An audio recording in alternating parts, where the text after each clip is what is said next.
waftigu hogaaminayo gudoomiyaha degmada Jariban mudane Cali Saciid Cabdinuur Khaliif ayaa gaaray magaalada Dhinowda ee degmada Jariban oo ay ka jiraan abaaro iyo biyo la'aan baahsan. Waftiga gudoomiyaha oo ay weheliyaan taliyaha saldhigga degmada Jariban iyo sidoo kale guddiga abaaraha degmada Jariban ayaa u korgalay xaaladda nololeed ee ka jirta magaalada Dhinowda iyagoona kulamo la qaatay bulshada qaybaheeda kala duwan. Sidoo kale maamulka degmada iyo guddiga abaaraha ayaa biyo dhaamin ka sameeyay inta ay ku sugnaayeen magaalada Dhinowda. alxamdulillah waa fiican tahay waxbarashadu waa fiican tahay caafimaadku waa fiican yahay dhibaatada jirta waa mid rabbaani ah oo ciidaas iyo abaaraha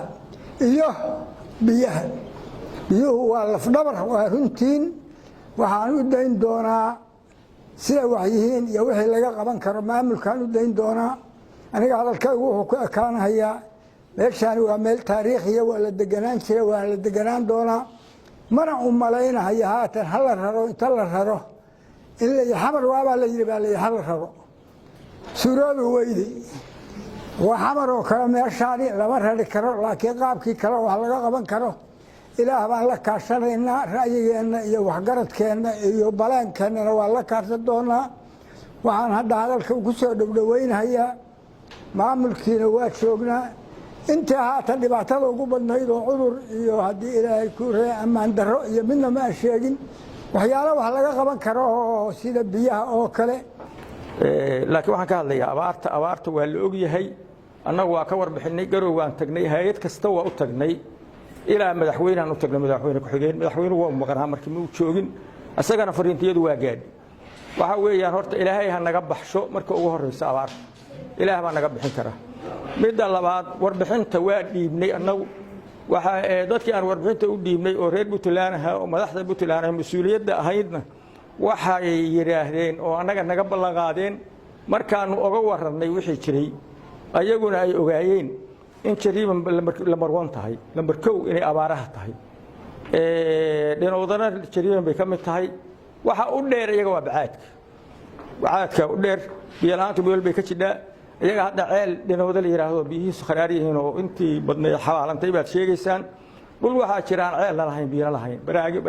baraaga ku noolaan jiray baraagiin oo ma yihiin wadana aan lahayn wax u maraan kuwaasi waxaad moodaa inay xagga biyaha idinka liitaan laakiin siyaadadu waa bacadkaas anagu ahdaan u jeedno waxana waa qayladiisuna way jirtaa Puntland oo dhan way gaadhay ilaa heer madaxweynaha laga warqabaa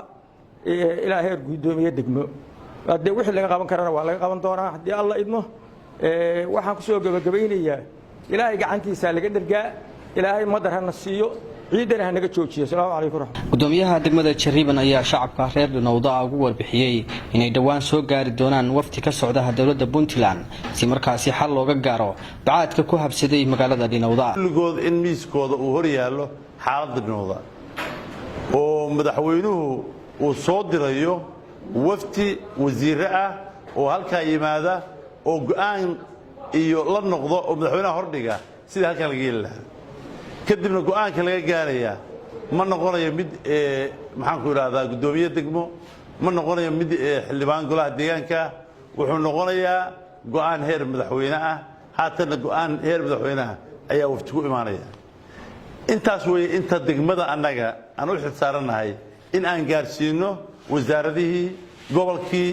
iyo madaxdii naga sareysay wixii annaga nagu adkaada marka insha Allah waxaan sameynaynaa haddii alla idinka dhigo ballanteenu waa isku tashi waxaan la hadlay xalay la hadalsiinayay qurba joog reer Dhinowda ah oo deegaanka u dhalatay baan xildhibaanka la hadalsiinay xalay degmada Jariban waxay go'aansatay abaarta maanta taagan isku tashi inay oo gudubto waxaan halkaan baa uga dirayaa marka dhammaan madaxweynaha Puntland Saciid Cabdullaahi Deni madaxweyne ku xigeenka wasiirka arrimaha gudaha gudoomiyaha gobolka dhammaan mas'uuliyadii aan u dhaaranay oo nasaareyd xaaladii ugu adkeyd baa Dhinowda ka jirta xaaladaasi si